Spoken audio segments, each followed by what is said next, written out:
Good morning. Does everyone have good vibes today?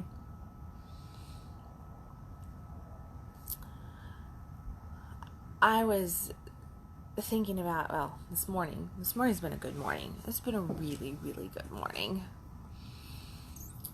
It's been very connective, full of intimacy, full of connection, full of good sex.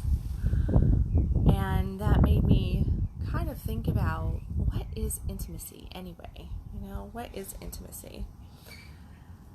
I was thinking about intimacy, and I was thinking about, all these people. I have all these beautiful clients, and through the last over a decade now of working with couples and working with different people, singles too, there's one of the biggest complaints is that people are not happy in their intimate relationships. They're not happy with their sex. They're not happy with their connection. They're not happy with, I'm going to just tie this. They're not happy with their connection. They're not happy with their intimacy, their sex. They're not happy with relationship in general. They may like the relationship or even proclaim that they have a fantastic relationship with somebody. They may say, the relationship's kind of meh, like that. But at the end of the day, everybody gets really caught up on the sex of it. And we use the word intimacy to say that we are wanting sex. I want intimacy with you. I want, let's have an intimate moment, and I'm just going to lay it out there, everybody. Intimacy and sex are two different things. And intimacy is not sex, but sex can be intimate. Sex can also just be friction. Sex can also just be meaningless. It can be negative. It can be traumatic. It can be empowering. It can be healing. It can be deeply connective, and it can be deeply disconnective. And I hear over and over again a lot of people just having, and I've had my fair share of disconnected, even traumatic sex in my lifetime. But actually, in the middle of having sex this morning on one of our little rounds, because we had multiple rounds, and then, here's the thing. People go, oh, multiple rounds of sex. Doesn't that sound great? Yeah, that sounds like multiple. And some people go, oh, God, no. No, can we just get this over with in 5 minutes? Come on. We're on a clock. I don't want to spend the time. Well, if you don't want to spend the time with your partner, then you don't want to be with your partner. Plain and simple. Let's just get that one straight. Because if you can't spend the time with your partner outside the bedroom, then you shouldn't be spending the time with your partner inside the bedroom. If you can't be connective outside of the bedroom, then you shouldn't be connective inside the bedroom. If that's the only space that you're wanting to touch your partner, or to be with your partner, or to have any amount of time, consistency, focus on with your partner, then you don't really have a partner. There's no intimacy, and there's not really a great relationship. If that's all you're going for, is hey, I don't mind snuggling, kissing, caressing, touching for this 10-15 minutes, because that's what the average is out there, is that most people's sex is 10 to 20 minutes long with foreplay. Well, that's not intimacy, and that's not good sex. That's far from good sex. That might not even be meh sex. That might be, in my mind, kind of piss poor sex. Because intimacy happens outside the bedroom. Intimacy happens when you're, taking the trash out and talking to your partner in the garage. Intimacy happens when you're driving a distance. Intimacy happens when you're sitting down and you're figuring out your bills, when you're talking about your debts. Intimacy happens when you are parenting. Intimacy happens when you are moving through different health challenges or different life challenges with each other. Intimacy happens when one person is really struggling with something that's going on and the other person is holding space for that person. Intimacy is simply asking your partner, how was your day? That's intimacy. Recognizing when your partner's having a moment and saying, what can I do for you right now? Intimacy is not, let me put my fingers here, or let me, rub this for you, or grab the vibrator, or let's get into actually penetration here. That's not intimacy. That is sex.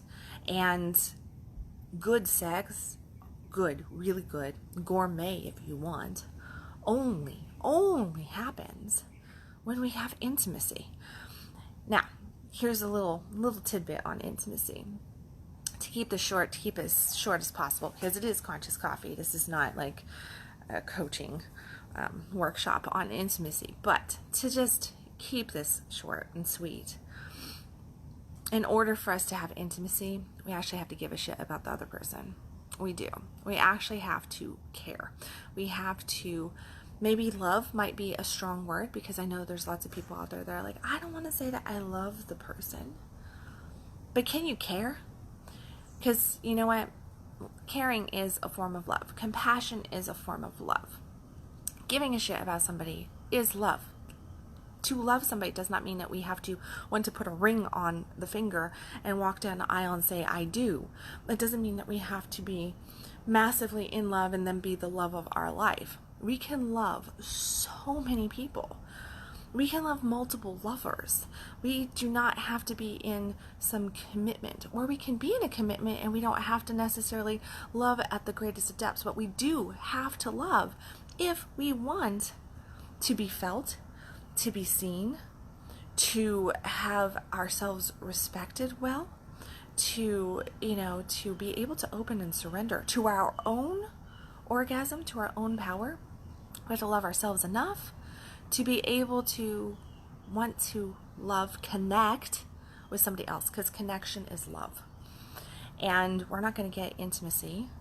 We're not going to get anybody to really care about us, and we're not really going to feel or to be happy in any relationship if we're not willing to open up our hearts and to love just a little bit. So we actually have to love somebody else in order to feel them and in order for us to be felt. Because when we've got a hardened heart, when we are armored up in our heart space, guess what? Our partner, our sexual partner, they're not feeling us at the level that they would feel us if our heart was open, if we were more able to surrender to that beautiful energy of just loving ourselves, of just being ourselves. We have to be able to really access love, which is connection, which is intimacy, okay? Which is compassion, which is giving a shit about self and about other. So, if you're having shitty sex, if you're having disconnected relationships, if you're just not happy with the people that you're vibing with, that you're, hanging with, that you're doing things with, that you're having intimacy with, then number one, you're not really being intimate. And number two, you're not really giving a shit. You're not caring about them. And your relationships will continue to suck at the level that you decide to remain closed and disconnected. That's what's going to happen. So you get no right to bitch about them or what's going on or any of the other stuff when you've got this hardened space, when you're armored up to that level and you're just like, no, I'm not going to let them in because I fear being hurt. I fear being seen. I fear being, surrendering. I fear all this stuff that could happen. Well, great. Good going there, because you're not going to get any opportunity to feel much of anything or to grow or to expand and to truly get to relate.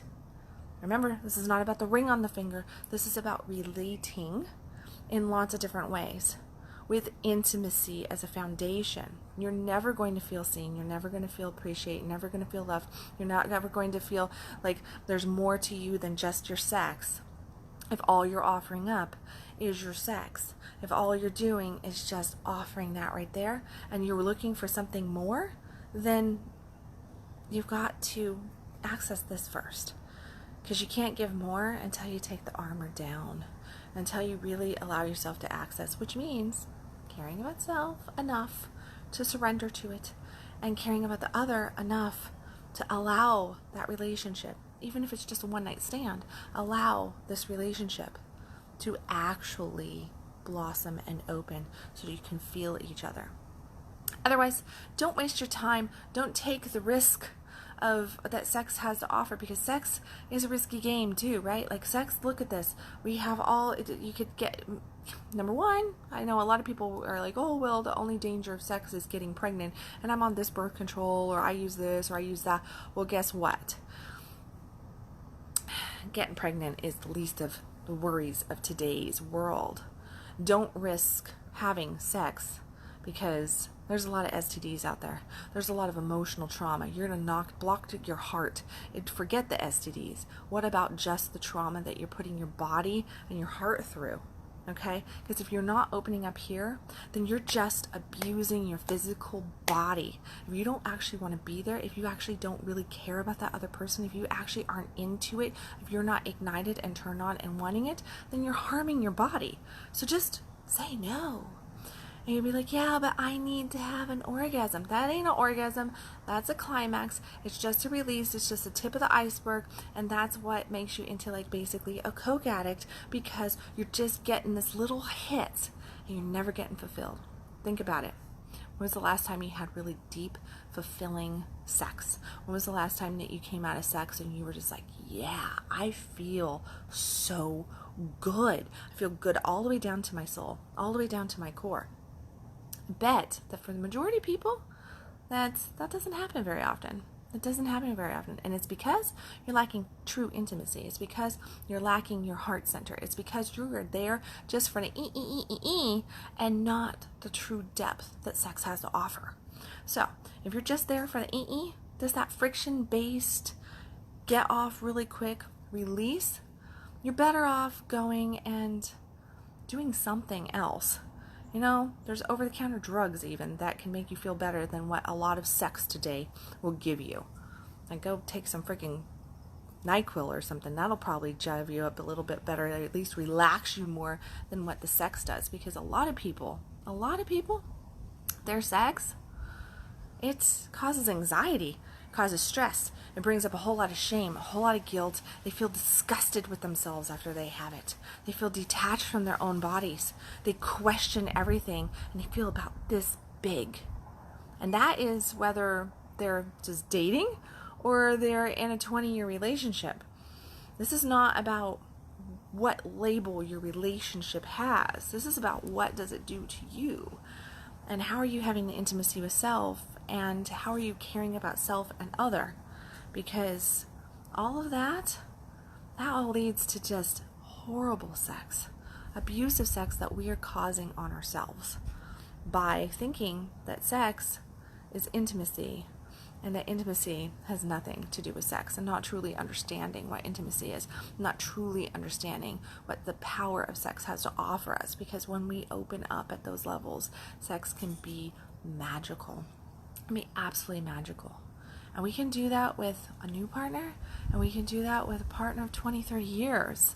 But we've got to actually want to do that. That means that we've got to want to reveal ourselves. That means that we actually got to want to heal, that we want to be felt, that we want to be seen, and that we are willing, and even have a desire to feel, see, and touch another. Not just for our own pleasurable release of 30 seconds, but to actually feel them as a human being, to actually really, truly care. So, can you tell me what X is like? X? You mean like what sex is like, please? Is that what you're trying to say there, Katie? Can you tell me what sex is like, please? Or X? Don't quite understand what you're saying there.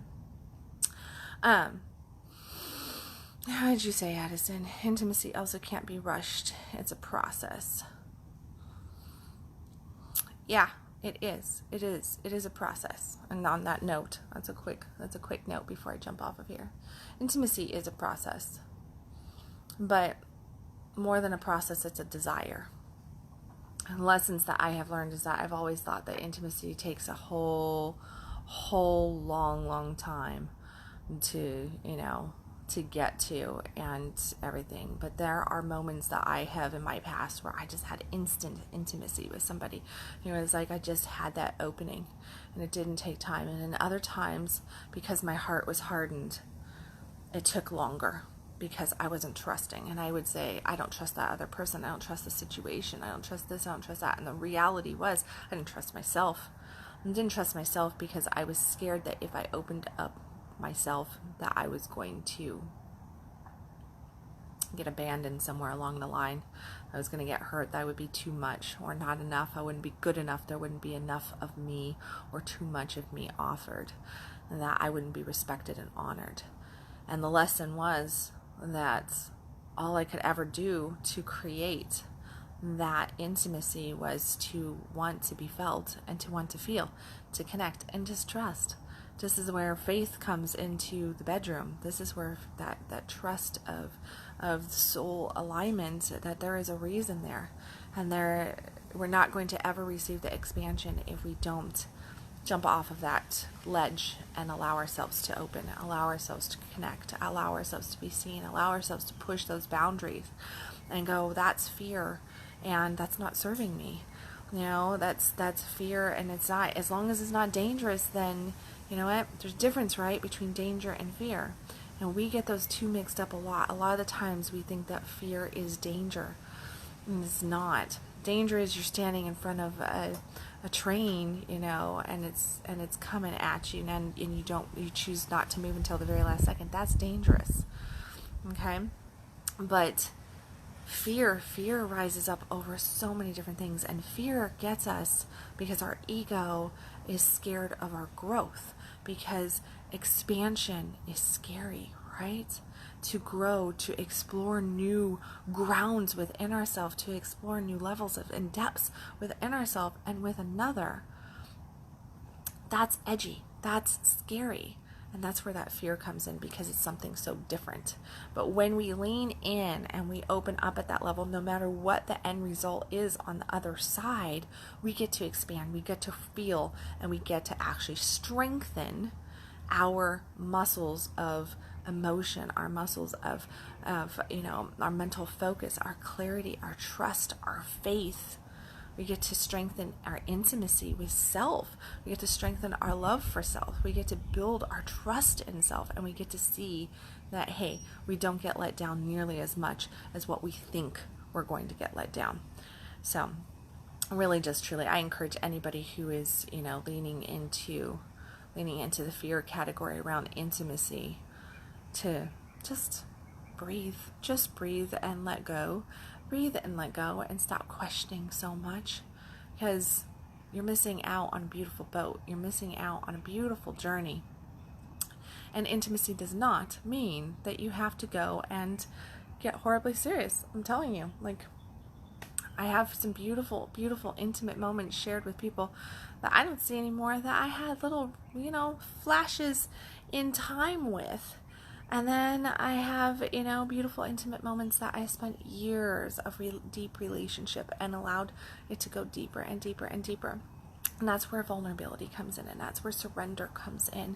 And that comes with more and more depth. And there's so many layers to that. But until you actually crack the surface and allow yourself to go there on the front side, you're never going to be able to get into those deeper layers. And that means you got to just kind of risk it.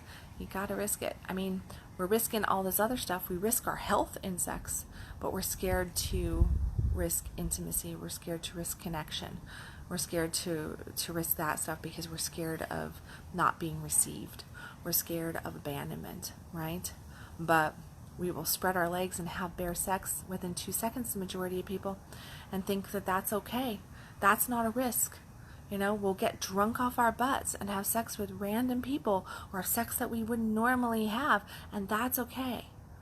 Well, I got news for you. Those kinds of risks, they can do massive, massive damage, especially when you're not in alignment to yourself, especially when if you're getting drunk to have sex with anybody, you definitely shouldn't be doing it.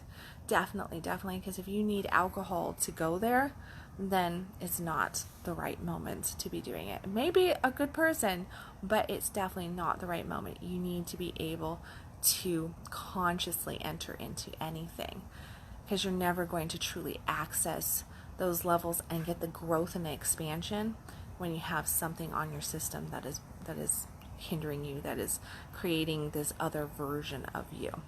You need to push through those boundaries, clear, clean, and conscious. And that's where that true intimacy with self and trust comes from, because that's what it all comes down to. Trust in self, trust in universe, trust in alignment, trust that everything is right where it's supposed to be, so that you can learn how to trust self, life, and other. Okay? And that all leads to relationship happiness. It really truly does. Whether the relationship is a week long or 10 years or 20 years long, if you want a positive relationship, if you want joy, happiness, connection, and you want all the things that we daydream about and fantasize about, well, you've got to actually access the trust, the intimacy, and that leads to the relationship happiness. Okay. And as far as your question, Katie, about tell you what sex is like, that's another topic, another day. If you don't know what sex is like, this was not the Conscious Coffee for you. Go to my website, www.kendalwilliams.com, and we can chit-chat about that maybe through a consult or something. But unfortunately, sex is one of those things that it's experiential and unique to each and every individual. So what my sex is like is probably not what like anybody else's sex is like. So it really defeats the purpose of me explaining what sex is like. So there you go. Otherwise, you can check out any of my other Conscious Coffees, because there is a massive amount of them at this point in time, and I cover lots and lots of topics. Let me see. Local people. I've got Get Naughty coming up next weekend, teaching with Dr. Michael Harris here in the Dallas-Fort Worth area, where we are going to be teaching our 4th annual bondage class, because October is National Kink Month. And we're going to get a little kinky with knots, with a little bit of bondage and ropes, teaching about the safety precautions, about how to tie some basic knots, and some beautiful meditation, rope meditations and practices. We're going to be working through this. A very, very experiential workshop that Dr. Michael Harris and I are teaching. And it is a beautiful workshop where even the most vanilla of people can learn a few little things that's maybe a little kinky, but not nearly as kinky as what you might be thinking. And guess what? There's mental health in kink. So explore this workshop, no matter what your practices are, no matter what your desires are. Face that fear. Build that intimacy. Explore. Get adventurous. And trust. Trust that you can grow and that you can enjoy lots of different things. Take the shame off of your sex. So click on that link in the comment section. Anybody else, if you are ever interested in it, some of the stuff that I teach, that I coach, that I work through here in Conscious Coffee, in my articles, or in my local workshops, or on my online workshops, but you want it private, one-on-one, then definitely message me for details on my private one-on-one coaching that I do global with everybody. I do have a couple spots, 2 spots open for private coaching still for the end of this year. So make sure that you explore that on my website. And yeah, and as always, if I said anything in here that touched you in any fashion or form, hey Jane, if I said anything that touched you in any fashion or form, make sure that you click the share button. And as always, everybody, you are worthy of a fuckiest life. You are worthy of a dynamic, powerful sex life. Something that's not friction, something that's not just blah, like washing your hands. You are worthy of gourmet. And you just have to stop allowing average and ordinary into your bedroom. As always, everybody, stop existing, start living. I'll catch you tomorrow with another Conscious Coffee. Bye, everybody.